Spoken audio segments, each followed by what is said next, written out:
Minsan, mapagbiro talaga ang tadhana. May mga taong nakikilala mo at minamahal mo na ng husto, pero sa bandang huli ay hindi rin pala magtatagal sa buhay mo. Ikaw, may isang tao ka na bang pinanghinayangan nung nawala siya sa buhay mo? Dear Mama Mia, first of all, itago niyo na lamang ako sa pangalang Matt. Nasa mid-30s na ako ngayon, Mama Mia. Meron akong disenteng trabaho at may mga investments na rin ako na nakapagdagdag ng aking income. Hindi ako masyadong magandang lalaki, pero hindi rin naman ako pangit. Kumbaga, nasa sakto lang ang itsura ko. Yung pwede na. Mama Mia, nag-heal pa lang ako mula sa aking pagka-broken-hearted nung nangyari ang kwentong ito. Actually, masyado akong nasaktan ng past relationship ko. Masakit ang naging paghihiwalay namin. Pero alam ko, Mama Mia, na kahit gaano pa kasakit ang mga nangyari sa akin, alam ko na balang araw ay makaka-move on din ako. Maybe one day, magkaroon din ako ng lakas ng loob para pagtawanan na lang ang mga nangyari sa akin. Hanggang sa isang araw, Mama Mia, ay nagda-drive ako ng kotse ko papunta sa aking trabaho. Nung i-ere ang kanta na alam ko, Mama Mia, na swak sa akin at sa aking ex. And I wonder when I sing along with you, if everything could ever feel this real forever, if anything could ever be this good again. Yun ang kantang maririnig mo sa radyo habang nagda-drive ako papuntang trabaho nung araw na yun. Naka-tune in ako sa isang radio station. Mama Mia, nung marinig ko ang kantang yun, ay naisip ko ang ex-girlfriend ko. Siguro dahil relate kami sa lyrics nung kantang yun. Anyways, bumper to bumper ang traffic nung araw na yun. So walang masyado akong magawa kundi ang makising along na lang sa kanta. Nung araw na yan ay halos isigaw ko na sa loob ng sasakyan ko na sana ay makalimutan ko na siya. Dahil sa totoo lang ay pagod na ako. Logical naman akong klase ng tao. Alam ko na ang pag-move on ko, Mama Mia, ay part talaga itong healing process ko. Alam ko rin na ako lang ang makakagawa para makamove on ako. Pero gustuhin man ang isip ko na tuluyan na siyang kalimutan, ay ayaw pa ring magawa ng puso ko, Mama Mia. Nasa malalim akong pag-iisip noon nung biglang may narinig akong vlog. Ang ingay na yun ay masyadong pamilyar sa akin dahil hindi yun ang unang pagkakataon na na-encounter ko ang ganon. Kaya naman nagising ako sa aking pagdi-daydream. At ang unang pumasok sa isip ko, Mama Mia, ay kailangan kong maging mahinahon. Kailangan kong makapag-isip ng maayos kung ano ang susunod kong gagawin. Oo, may isang kotseng bumangga sa kotse ko mula sa likuran. Alam ko, Mama Mia, na hindi ko talaga kasalanan yon dahil naka-full on break ako nung oras na yon. Dahil wala namang ni isang sasakyan sa harapan ko ang gumagalaw. Lahat ay naghihintay para mag-green ulit ang traffic light. Mama Mia, pinikit ko muna ang mga mata ko tsaka huminga ng malalim para makalma ko ang aking sarili. Siguro mga less than a minute or so, binuksan ko ulit ang mga mata ko. Tumingin ako sa kaliwa at merong grupo ng mga lalaki sa likod ng pickup truck na sumisigaw ng text. Tapos sa bandang kanan naman ay yung isang kotse na dumaan nagbukas ng pinto at nilabas ng driver. Siguro mga middle-aged guy na yon, yung katawan niya at nag-hand motion na parang nagtitext. Ang nasa isip ko noon ay sinasabi nila sa akin na nagtitext yung driver sa likod ko kaya nabangga ako. Imbis na kumalma ako Mama Mia ay lalo tuloy uminit ang ulo ko.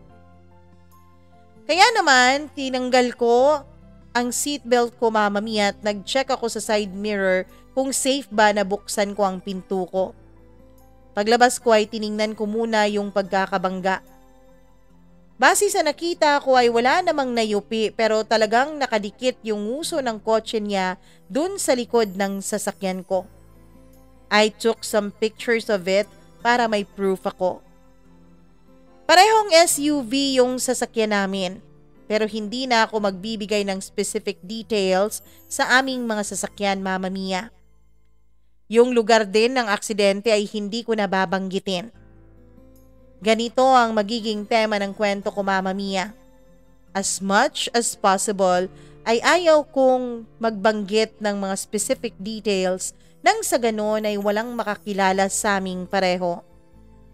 Anyways, naglakad ako papunta sa sasakyan na nakabangga sa akin para sana kausapin yung driver.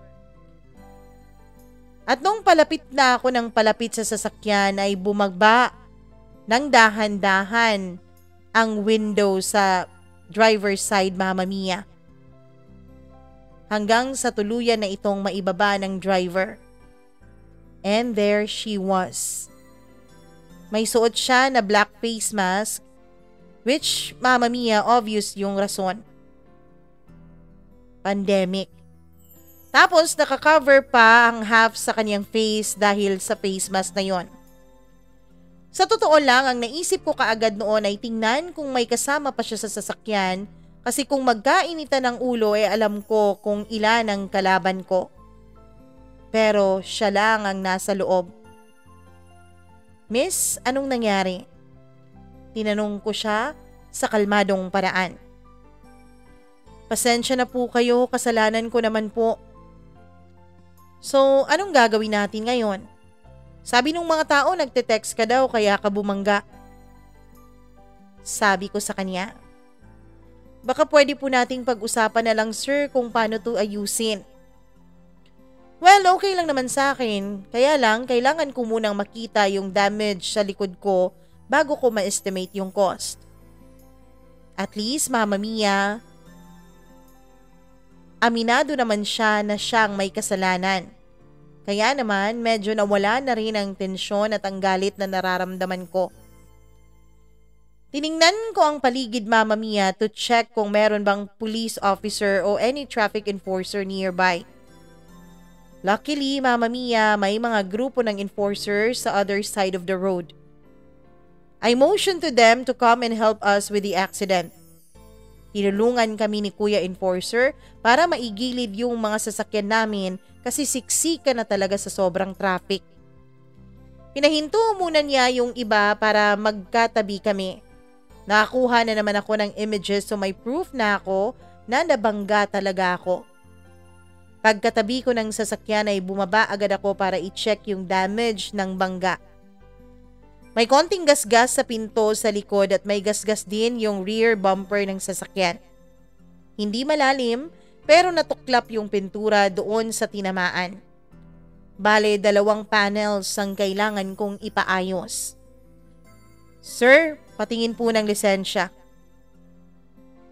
Narinig kong sabi ng lalaki sa likod ko. Alam ko ng enforcer yon, kaya naman pumasok ako sa sasakyan ko para kunin ang mga credentials ko. As I was doing so, Mama Mia, napako naman ang mga mata ko sa orasan ng sasakyan. Alam ko na hindi na ako aabot on time para sa trabaho ko. Mabuti na lang talaga at wala namang masyadong importanteng bagay na gagawin ako sa trabaho. Kaya naman naglakad na ako palapit sa enforcer para ibigay sa kanya ang aking lisensya noong tiningnan ko na parang may binabasa siya na isang maliit na papel. Sir, ito po ang lisensya ko. Sabi ko sa kanya habang binibigay ang license ko. Out of curiosity, Mama Mia, tiningnan ko ang kanyang papel na hawak. At yung hawak niya ay isa palang student permit. Wait, what? Walang lisensya pero nakapagmaneho? Nakita ko yung pangalan niya, yung address niya, tsaka yung birthday niya sa papel na yon. Mama Mia, malinaw na malinaw ang mata ko at malinaw din ang memorya ko. So para bang naka-screenshot sa utak ko yung mga information na nabasa ko sa maliit na papel. Iniwan ko yung enforcer, Mama Mia, para naman kausapin siya. Umupo pa rin siya sa loob ng kotse niya. At nung papalapit na ako sa kanya, ay nakita ko ang mga mata niya, Mama Mia. Yun ang first time na nakikita ako ng babae na may ganun kagandang mata. Kahit pa sabihin natin na natatakpan ng face mask ang kalahati ng kanyang mukha, ay hindi pa rin yun ma-deny ang kanyang kagandahan. At mas lalo pang na-emphasize ang ganda ng kanyang mga mata dahil doon. Mama Mia, chinita brown eyes siya na may mataas na mga lashes. Fair skin tone din at maliit ang kanyang mukha. Every part sa kanyang mukha, Mama Mia, ay masasabi ko na nagko-complement lang sa isa't isa. Masasabi kong talagang maganda siya kahit hindi ko pa nakita ang kabuuan ng kanyang mukha. Nakaupo lang siya, Mama Mia, at halata namang nininervyos siya. Nakababa pa rin ang window ng kanyang sasakyan. Nilapitan ko ang car window niya at saka nakita ko, Mama Mia, na para bang may lungkot sa kanyang mga mata. Oo, naka-dress siya nung panahon na yon. A nice summer dress na talaga namang fit na fit sa kanyang body. Masasabi ko rin na ang haba ng kanyang dress, Mama Mia, ay saktong-sakto lang. Hindi masyadong exposed, pero masasabi mong makikita talaga ang kanyang kagandahan. Miss, 2 panel yung tinamaan nung bangga. May cash ka ba para doon? Tanong ko sa kanya. Sir, pwede bang GCash na lang po? Sagot naman niya. Hindi ako gumagamit ng GCash, miss eh. Kasi po sir, 1K lang po yung cash ko dito. Magkano po ba ang babayaran ko? Bale, 5,000 miss. 2 panels kasi yung tama. Tapos 2,500 per panel. Yan ang singil sa akin sa shop. Sagot ko sa kanya. Mama Mia, lumingon-lingon siya. Tinanong ako kung may ATM ba sa malapit doon. Lumingon din ako at nakita ko na meron nga. Tinuro ko sa kanya ang direksyon ng ATM. Sabi ko kung pwede ba siya doon. Hindi kasi yon ATM ng mga malalaking bangko, Mama Mia. Tumango lang siya and hinanap niya ang card niya sa loob ng kanyang sasakyan. At nung nakita na niya ang kanyang card ay binuksan niya ang kanyang sasakyan at lumabas siya. Mama Mia, yung summer dress na kanyang sinuot dahil sa hangin ay biglang inilipad. May shorts naman siya sa loob pero mas maikli yun kaya kita ko ang kinis ng kanyang mga binti. At this point, Mama Mia, ay masasabi ko na talagang maganda siya. Kaya naman sinamahan ko na siya papunta sa ATM na yon. Pero dumistansya din ako while kumukuha siya ng pera sa ATM machine. Inabot niya sa akin ang pera and Mama Mia, dun ko nalaman at dun ko namalayan na nanginginig pala siya. Siguro talaga ay ninervyos siya sa nangyari. Siguro first time niya ang pagkakabangga sa akin. Pero Mama Mia, ayos na naman kami pero bakit pa rin siya nanginginig? Kaya naisip ko na maybe because may iba pang dahilan. Pero ayoko namang tanungin, Mama Mia. Kinumbinsi ko na lang ang sarili ko na siguro ay takot siya na baka makasuhan siya dahil student permit lang ang dala niya habang nagmamaneho. Tinanong ko siya kung okay lang siya kasi parang namumutla na siya. Tumango naman siya at doon ay napatingin ako sa relo ko. Sobrang late ko na sa trabaho, Mama Mia, pero ayoko namang umalis doon ng biglaan. Tapos narinig ko siya na nagsabi na nakalimutan niyang kunan ng picture yung aksidente. Sabi ko meron akong kopya pero nagmamadali na kasi ako. Nag-offer siya na ibigay ang number niya para masend ko daw yung copy ng mga pictures, Mama Mia. 2 numbers ang binigay niya sa akin kasi yun daw pareho ang ginagamit niya. Tapos lumapit na yung enforcer sa amin para kami ay kausapin. Sinabi ko sa enforcer na nakipag-settle na ako sa kanya, Mama Mia, at ayoko nang magkaso pa o di kaya naman ay mag-proceed pa sa next legal steps. Kaya naman ibinalik na ng enforcer ang lisensya ko, Mama Mia.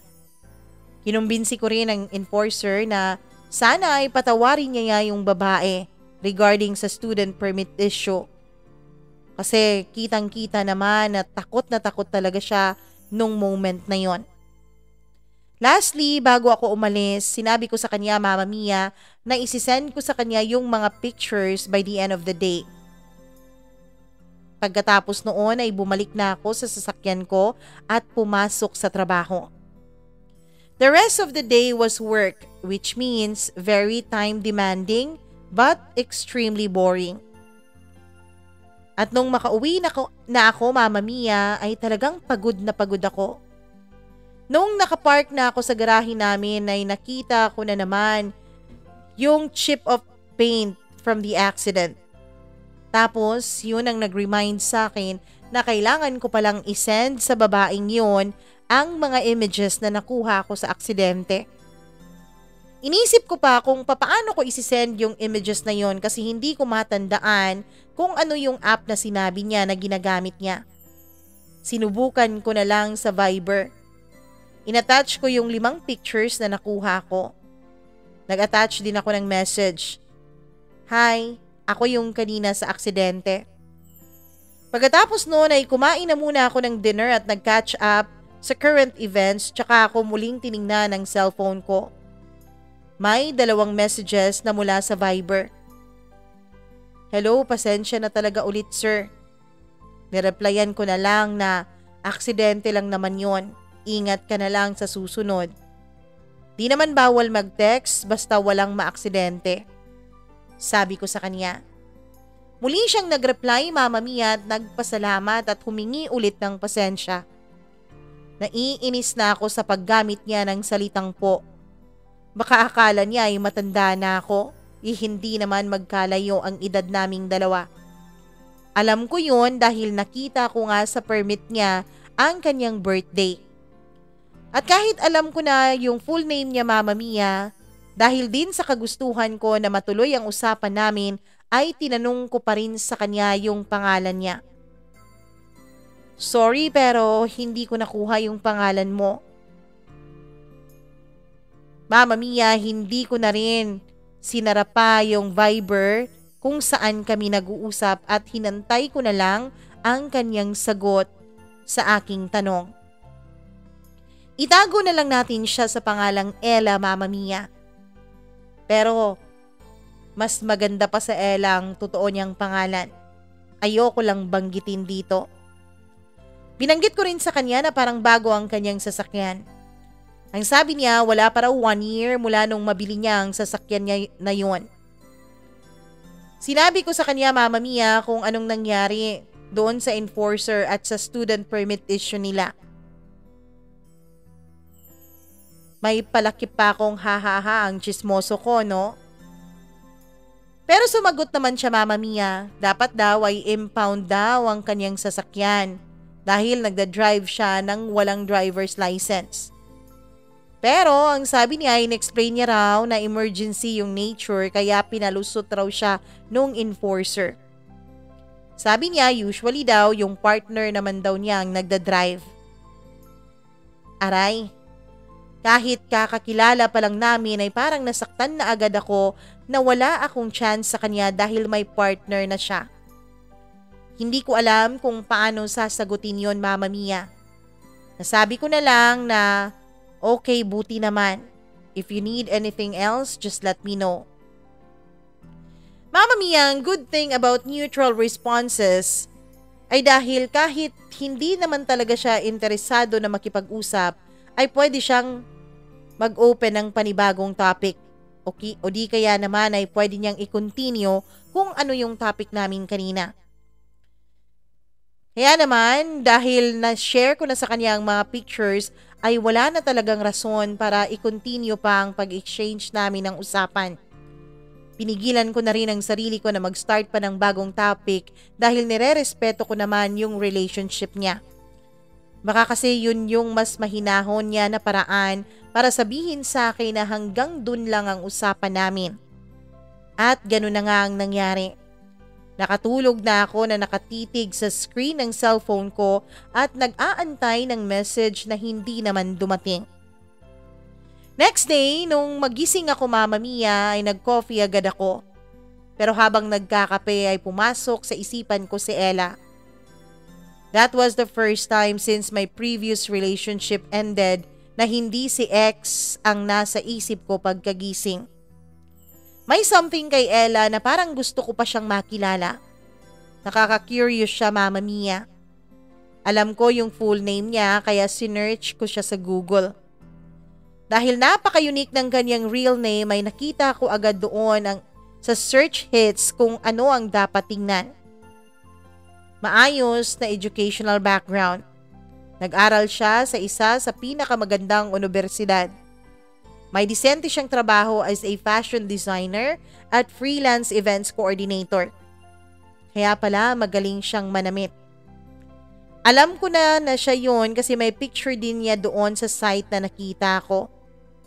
First time kong makita yung buong mukha niya at talagang tama ako, Mama Mia. Napakaganda niya. Pero naisip ko din na baka hanggang tingin na lang talaga ang kapalaran ko sa kanya. Around 1 p.m. nung araw na yon ay nag-decide na ako na mag-break from work. Chinek ko ang cellphone ko at may Viber message doon si Ella. Sir? Kaya naman nareplyan ko siya kung ano ang maitutulong ko. Nag-apologize siya ulit sa aksidente kahapon. Mama Mia, nakwento niya rin ulit na emergency pala talaga yung nature kaya naka-student permit siya dahil kailangan niyang lumabas mag-isa. Ang sabi niya ay may sakit daw kasi yung younger brother niya at kailangan talaga ng medical attention. Ka-text niya raw noon ang kanyang mommy. Kaya nabangga niya ako. Yung partner kasi niya ay nasa ibang bansa for work at siya na lang daw ang inaasahan ng kanyang pamilya. May anak pa raw siya na kailangan niyang asikasuhin. Mama Mia, hindi ko mahanap ang mga salita kung paano ko i-describe ang feelings ko nung makita ko ang message niya. Parang binato ako ng halong-halong emosyon. Saya dahil nag-message siya, gulat dahil may anak na pala siya, at lungkot dahil sa sitwasyon niya. Magkasamang saya at lungkot naman dahil may partner nga siya pero malayo naman pala. Nagduda pa ako, Mama Mia. Naisip ko na baka scammer siya. Pero mas nagulat ako na nag-share siya ng ganon kapersonal na kwento sa isang tao na nakilala lang niya kahapon. Hindi ko naman alam kung paano sasagot sa kanya. Kaya naman sinabi ko na lang na sorry to hear that. Paano ba ako makakatulong, Ella? Mama Mia, sinabi niya na isa siyang fashion designer at events coordinator. Ang sabi niya ay baka meron daw kaming activities na pwede sa qualification niya. Kailangan lang daw talaga niya ng extra income para sa medical expenses ng brother niya. Mama Mia, nagsorry naman ako sa kanya dahil wala kaming upcoming activities ng company. Pero ang sabi ko ay pwede ko siyang ilagay sa list of services suppliers para sa mga next events. Pero ang sabi niya, Mama Mia, ay urgent lang talaga. ASAP daw kasi na kailangan niya ng extra income. Kahit ano daw na work ay kinakaya niya. Basta kailangan niya raw ng extrang mapagkakakitaan. Mama Mia, nung mga sumunod na messages niya ay parang pare-pareho lang. She was basically asking for any job that would help her earn money. Naguguluhan ako, Mama Mia. Yung utak ko ay nakakalat sa paligid. I was thinking like a friend, charitable person, an adult film director, and a sugar daddy nung binasa ko ang mga messages niya. Sinabi ko na naiintindihan ko ang kanyang problema. Kaya lang ay wala talagang akong mai-offer na trabaho sa kanya sa ngayon. Mama Mia, ang sabi niya ay kung pwede ay i-refer ko raw siya sa mga kaibigan ko. Ang sabi ko ay pwede ko yung gawin at pwede rin ako kung kailangan niya ng kausap. Nireplyan niya specifically yung last message ko. Sa Viber kasi, Mama Mia, ay parang na-up lahat ng messages mo kapag hindi ito na-replyan. Sige po sir, para gumaan din ang pakiramdam ko. Pagod na po kasi ako. Andito nga po ako ngayon nakapark sa hindi ko alam na lugar at nanonood lang ng ulan. Hindi pa nga ako nanananghalian. Yan ang mga sumunod na messages na natanggap ko galing sa kanya. Gusto ko man siyang tawagan noon pero nasa isang conference call ako kaya hindi ko magawa. Hinahati ko ang atensyon ko sa pakikipag-usap sa kanya at sa mga hinihingi ng clients sa akin. Sabi ko sa kanya ay pagsubok lang yan. Sabi ko boring naman ang buhay kapag walang pagsubok. Sabi ko sa kanya, Mama Mia, ay malalagpasan niya rin ang lahat ng pagsubok sa kanyang buhay. Basta't kumapit lang siya. Para malaitan yung mood niya, Mama Mia, sabi ko sa kanya pag may free time siya, ay magkita kami at iti-treat ko siya ng coffee at kwentuhan. It took a while bago ko mabasa ang message niya na sabi niya pag-iisipan niya. Naisip ko na luminya na din naman ako itutuloy ko na, hindi ba? Kaya naman sabi ko na natutuwa ako nung binigay niya sa akin ang number niya. Kasi nakyutan ako sa kanya. At least nakuha ko ang number niya mula sa aksidenteng yon. Mama Mia, sabi niya, bakit daw ako nakukyutan sa kanya? Sabi ko, dahil maganda siya, kaso hindi ko alam kung available pa siya. Tinanong niya, Mama Mia, kung ano ang ibig sabihin ko sa available. Pero hindi ko na siya nireplyan. Mama Mia, habang nagkausap kami noon ay dalawang bagay ang pumasok sa isip ko. Una, at least na-change ko yung mood niya. Somehow, alam ko na nakatulong din ako kahit papaano. And number 2, Mama Mia, nawala na yung po kahit sa isang message lang niya. From then on ay naging regular na ang pag-i-exchange namin ng mga messages araw-araw. Ang topic namin ay mostly yung getting to know each other lang. Everything under the sun minus the sexual topics. Mama Mia, kahit gustuhin ko man na pumunta sa direksyon na yun, ay pakiramdam ko hindi po appropriate given sa kanyang situation at problema. Palagi siyang nagtatanong sa akin about sa work at personal life ko. At paminsan-minsan naman, Mama Mia, ay nagtatanong ako sa kanya kung ano na ang kondisyon ng kanyang kapatid. Nagsishare din siya ng mga stories niya tungkol sa mga potential clients niya at events na nag-e-enquire ng kanyang services. Nagtatanong rin ako from time to time kung ano na ang balita sa kanya, kung okay lang ba siya at kung kailan siya may free time para makapag-coffee na kaming dalawa. Ang sabi niya ay wala daw talaga siyang time lately kasi marami ang inquiries niya sa trabaho. Nag-aasikaso pa siya ng anak at ng kanyang kapatid. Nag-apologize naman siya sa akin, Mama Mia, dahil every time daw na iniimbita ko siya ay hindi niya ako mapagbibigyan. Hanggang sa lumipas ang 2 buwan na lagi lang kaming magka-Viber dalawa ni Ella. Nawawala na tuloy ako ng pag-asa na matutuloy pa ang pagkikita naming dalawa. Mama Mia, nagtatalo rin na kami ng sarili ko kung ano ba talaga ang motibo ko. Kung gusto ko lang bang makipagkaibigan o kung may gusto pa akong makuha mula sa kanya. Pero hindi ko talaga masagot ang sarili kong tanong.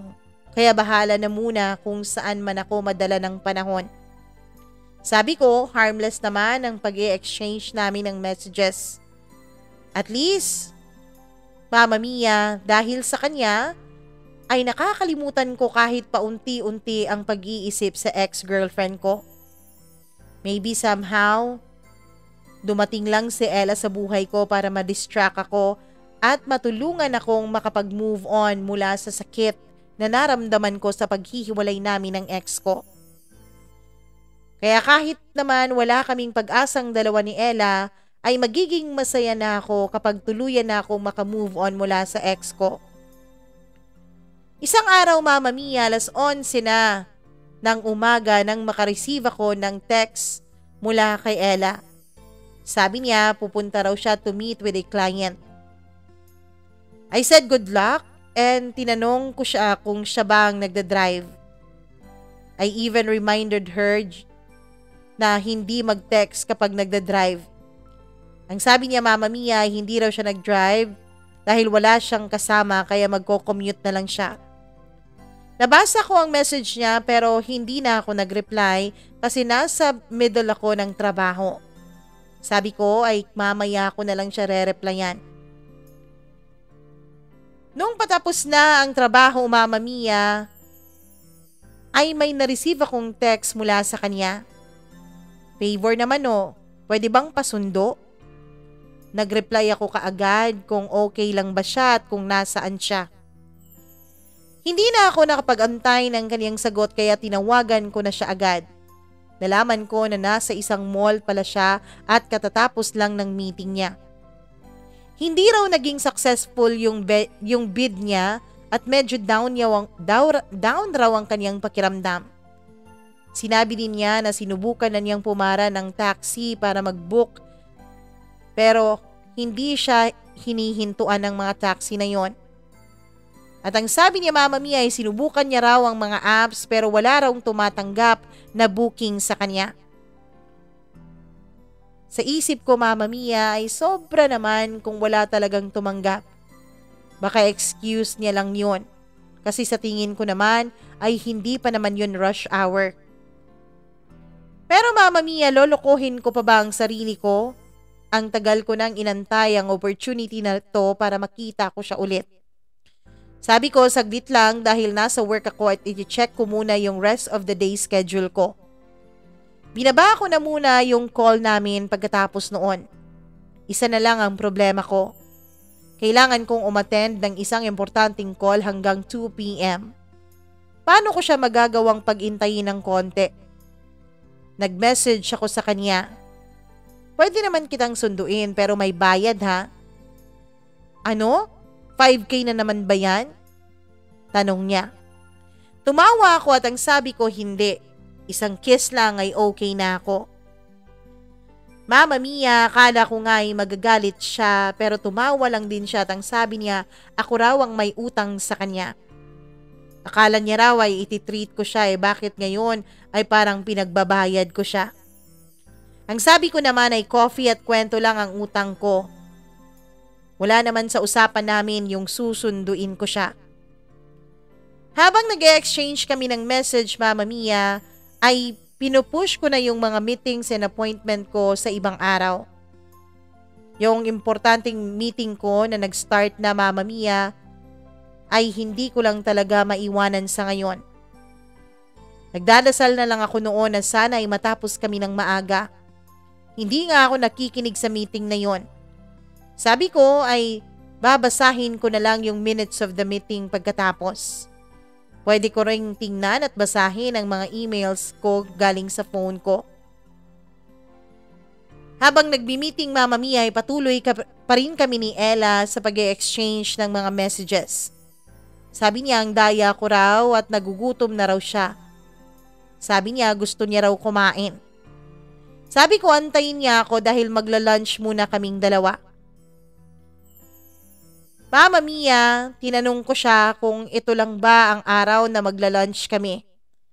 Ang sabi niya, basta sa ngayon, gusto niyang kumain ng chicken wings. Sa susunod na raw yung iba kong gustong kainin. Nagulat ako sa nabasa ko. Ibig sabihin ay may next time pa ulit. Mama Mia, nung matapos na ang meeting namin ay hindi ko maipaliwanag ang nararamdaman ko. Kinakabahan ako at nanginginig ang buong katawan ko habang papunta sa sasakyan ko para sunduin na si Ella. Nung tiningnan ko ang Waze ko, ang sabi niya ay malayo pa raw ako at may traffic daw. Kaya naman humanap talaga ako ng ibang paraan para makarating ako ng maaga doon kay Ella. Nang malapit na ako sa area ay tinawagan ko siya para sabihin na ikot na lang ako at nasa main entrance na. Sabi niya punta na raw siya doon at naka-brown daw siya. A few meters after U-turn Mama Mia ay nakita ko siya ulit. Para siyang modelo sa kanyang figure. Mama Mia, naka-brown sando siya. Tapos naka-pants. Hindi ko alam kung papaano ko i-describe ang nakita ko sa kanya. Tapos naka-heels pa siya Mama Mia. Sobrang gandang-ganda talaga ako sa kanya nung mga panahon na yon. Siguro nga mas maganda pa siya sa ex-girlfriend ko na pinag-move onan ko nung panahon na yon. Itinigil ko ang sasakyan ko sa kanyang harapan at nung lalabas na sana ako to greet her and open the door for her, ay siya na mismo ang nag-open ng door Mama Mia at pumasok siya sa passenger side at naupo. Nagsorry ako sa kanya sa kanyang pag-aantay. Sabi niya okay lang daw. Mama Mia, pumunta kami sa isang restaurant. Hindi siya nagsalita nung una. Awkward silence kaming pareho pero sa totoo lang Mama Mia, ang nasa isip ko na noon ay gusto kong hawakan ang kanyang kamay at gusto ko siyang mahalikan. Napansin ko na hindi man lang siyang umingiti since sumakay siya sa sasakyan ko. Naisip ko na baka talaga nalungkot siya dahil sa resulta ng bid niya. Kaya naman kinausap ko siya Mama Mia at pinagkukwentuhan ko siya ng kung ano-ano para lang maaliw siya. Pero Mama Mia, parang hindi naman siya naaaliw. Kaya tinanong ko kung okay lang ba siya. Ang sabi niya marami raw talaga siyang problema lately. Pinakamababaw na raw yung work na sinabi niya sa akin. Nalaman daw kasi niya Mama Mia na parang may ibang partner na yung partner niya sa ibang bansa. Parang may ibang girl na raw. Hindi raw ito first time na nalaman niya na may ibang babae yung partner niya. Dati pa raw siyang niloloko nito pero palagi niya pa rin daw pinapatawad. Tinanong niya ako kung mali raw ba siya. May mali raw ba sa kanya? Humingi pa siya ng pasensya sa akin dahil puro problema lang daw ang kinukwento ko sa kanya. Mama Mia, hindi ko alam kung paano magre-react. Nakatingin lang ako sa kalsada at nagmamaneho. Nagkaroon na naman ng sandaling katahimikan sa pagitan naming dalawa. Siya din ang unang nagsalita. Sabi niya, ngayong araw ay gusto niyang kalimutan ang lahat ng problema niya at mag-enjoy daw kaming dalawa. Ayaw niya raw umuwi kaagad at gusto niyang mag-enjoy muna. Sabi niya Mama Mia, sana raw ay pasayahin ko siya nung araw na yon. Kaya naman Mama Mia, yun ang ginawa ko. Pumunta kami sa isang restaurant na paborito ko at kumain kaming dalawa. Pagkatapos naming kumain ay nanood kami ng sine. At habang nanonood kami ng sine Mama Mia ay pasimple kong hinawakan ang kanyang hita. Hindi naman siya pumalag. Hanggang sa hinawakan ko na ang kanyang kamay at magka-holding hands na kami habang nanonood. Mama Mia, bigla-bigla ay kinabig niya ako at hinalikan sa aking mga labi. Hindi ko alam kung papaano magre-react noon. Pero nang matagalan ang kanyang halik ay ako na mismo ang kusang gumaganti noon. Tapos binulungan niya ako na lipat raw kami ng lugar. Walang pag-aaksaya Mama Mia at lumipat kami sa isang hotel. At doon Mama Mia ay may nangyari sa aming dalawa ni Ella. Makailang beses naming pinagsaluhan ang aming mga sarili. Nung makauwi na kami ay hindi pa kami talaga natapos. Kahit sa sasakyan Mama Mia ay may nangyari pa rin sa aming dalawa. At nung naihatid ko na siya ay kakaibang saya ang naramdaman ko. Pakiramdam ko Mama Mia ay tuluyan na akong nakamove on mula sa sakit na naidulot sa akin ng ex ko. Nung makarating ako ng bahay ay may nakita akong message sa Viber mula sa kanya. Nagpasalamat siya dahil inaliw ko raw siya ng buong araw. At ang sabi niya, sa uulitin raw. Mama Mia, naging doble ang saya na naidulot noon sa puso ko. Ibig sabihin, hindi lang pala iisang beses na may mangyayari sa amin. Pagkatapos nga nung gabing yon, Mama Mia, ay mas naging malapit kami ni Ella sa isa't isa. Hanggang sa halos 3 beses sa isang linggo na kami kung lumabas. Mama Mia, hindi ko rin ipagkakaila na unti-unti ay sinusuportahan ko na rin ang pagpapagamot ni Ella sa kanyang kapatid. Hanggang sa tuluyan na itong makarecover. Ang anak naman ni Ella ay tinutulungan ko rin Mama Mia pagdating sa kanyang tuition. Hanggang sa umabot na ng 5 buwan na ganun ang estado ng relasyon namin ni Ella. Halos 3 beses sa isang linggo kung may mangyari sa amin. Pero wala kaming napag-uusapan. Hindi na rin kailanman nabanggit ni Ella yung partner niya na nasa ibang bansa. Ako naman Mama Mia ay hindi na rin nagtatanong dahil sa takot ko na baka magbago ang mood ng aming pagsasama. Hanggang sa halos mag-iisang taon na kami na ganoon ang aming sitwasyon. Isang araw Mama Mia, may usapan kami ni Ella na magkikita sa paborito naming restaurant at doon magla-lunch. Hindi na ako pumasok sa trabaho nung araw na yon at nag-leave na lang ako dahil naisipan ko Mama Mia na mag-propose na kay Ella para maging girlfriend ko na talaga siya. Bumili pa ako ng kwintas. Hindi singsing Mama Mia dahil ang singsing ay pagpropose ng kasal. Girlfriend pa naman ang iaalok kong posisyon ni Ella sa buhay ko. Nung nakabili na ako ay tumawag ako kay Ella pero out of coverage area siya. Naisip ko na baka nasa biyahe na siya. May mga lugar kasi na dadaanan niya Mama Mia na walang signal kaya naiintindihan ko yon. Habang papunta ako sa restaurant na aming pinag-usapan ay nag-text ako sa kanya Mama Mia. At ang sabi ko sa kanya ay may sorpresa ako. Pagkarating ko doon ay wala pa si Ella kaya sakto naman na kinunsyaba ko pa yung waiter na ilagay sa dessert ni Ella yung kwintas na binili ko. Pero Mama Mia, nag-antay ako ng halos 2 oras at walang Ella na pumunta doon. Tinatawagan ko siya pero out of coverage area pa rin siya. Tiningnan ko kung may mensahe siya pero wala.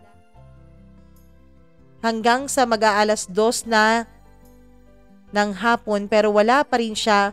Kaya naman nag-bill out na lang ako at kinuha ko yung kwintas na sinabi ko sa waiter na ilagay sa dessert ni Ella.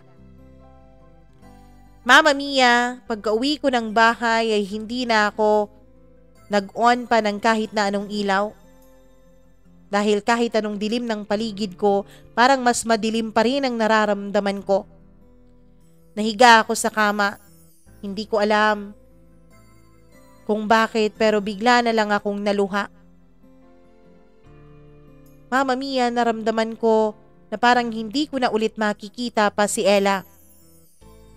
Nakatulugan ko ang pag-iyak Mama Mia. Kinabukasan pagkagising ko ay may nakita akong mensahe sa Viber ko. Isang mahabang mensahe. Pero isa lang ang gustong puntuhin ito, Mama Mia. Nagkabalikan na si Ella at yung partner niya dahil umuwi na ito.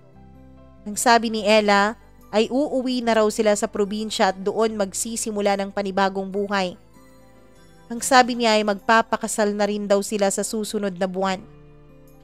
Nagpasalamat siya sa akin, Mama Mia, at humingi pa siya ng tawad dahil hindi na raw siya nakapagpaalam ng personal sa akin dahil biglaan raw ang naging desisyon nila. Mama Mia, hindi man lang nabanggit ni Ella na mag-sorry sa akin dahil mukhang pinaasa niya ako. Siguro sa paningin niya, Mama Mia, ay ayos lang ako na gano'n ang sitwasyon namin. Siguro sa paningin niya ay hindi ako naghangad ng sobra.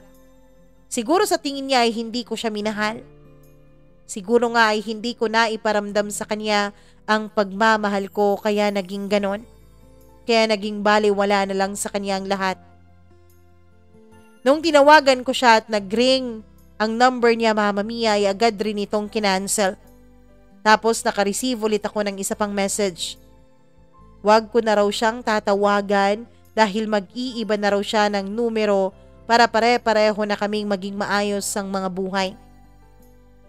Pagkatapos kong ma-receive ang message na yon, nang tinawagan ko siya ulit ay out of coverage area na naman. Mama Mia, hanggang ngayon, magta-3 taon na mula nung mangyari ang lahat ng ito pero masakit pa rin. Masasabi ko na kahit wala kaming naging relasyon ni Ella ay mas nahirapan akong mag-move on sa kanya kesa sa nung nangyari sa amin ng ex ko. Mama Mia, hindi ko alam kung bakit nangyari sa akin yon. Oo, at natulungan ako ni Ella para makapag-move on sa ex ko. Pero wala namang nakakatulong sa akin para makapag-move on ng tuluyan mula sa saikit na naidulot sa akin ni Ella. Paano nga ba ang mag-move on, Mama Mia? Papaano ko nga ba tuluyang kalimutan ng isang babaeng naging bahagi ng aking nakaraan? Pero wala naman kaming naging formal na relasyon. Siguro kasalanan ko, Mama Mia. Kasalanan ko dahil hinayaan ko ang sarili ko at ang puso ko na mahulog kay Ella kahit na nung una pa lamang ay alam ko na hindi talaga siya tuluyang magiging akin. Siguro kasalanan ko nga na nagpagamit ako sa kanya. Hanggang dito na lang, Mama Mia, at maraming salamat. Ang iyong masugid na tagapakinig, Matt.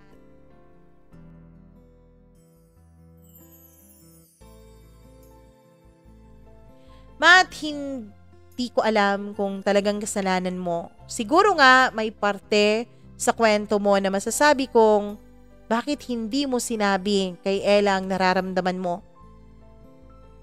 Pero kasi ayoko sa victim blaming. Masasabi ko rin na isa kang biktima. Hindi ako agree sa sinabi mo na hindi naramdaman ni Ella ang pagmamahal mo. Siguro naramdaman na niya. Sadyang mas mahal lang talaga siguro niya yung partner niya. Kasi unang-una, sino ba namang lalaki ang magbibigay ng pera para pang sustento sa babae at sa pamilya niya kung hindi niya ito minamahal, hindi ba? Oo, may nakukuha ka kay Ella pero nung una naman ay nakukuha mo yun ng libre. Kaya hindi mo obligasyon yung kanyang kapatid at yung kanyang anak pero tinutulungan mo pa rin. Ibig sabihin, alam ni Ella yun. Alam niya na may nararamdaman ka para sa kanya. Siguro ang masasabi ko lang ay duwag si Ella. Isang delikadesa na lang sana yung, 'di ba?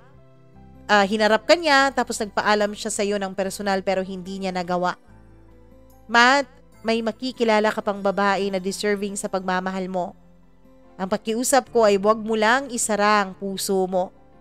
At next time na magmamahal ka, dapat yung sigurado na. Dapat yung alam nung babae, dapat yung napag-uusapan yung dalawa.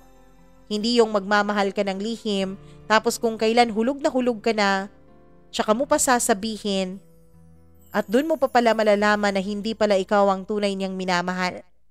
Maraming salamat, Matt, sa pag-share mo ng kwento mo dito sa ating programa. At kung katulad ni Matt, ay may sarili kang kwento na gusto mong i-share, Huwag kang mag-atubiling mag-email sa akin, mamamiacdo0317@gmail.com. Huwag niyo rin kalimutan na i-like at i-share ang video na ito. At huwag niyong kalimutan na mag-subscribe sa ating YouTube channel, Mama Mia CDO, at saka i-click ang notification bell para lagi niyong makikita ang bawat episode na ating i-upload. Ako po ang inyong Mama Mia. Magandang araw sa inyong lahat.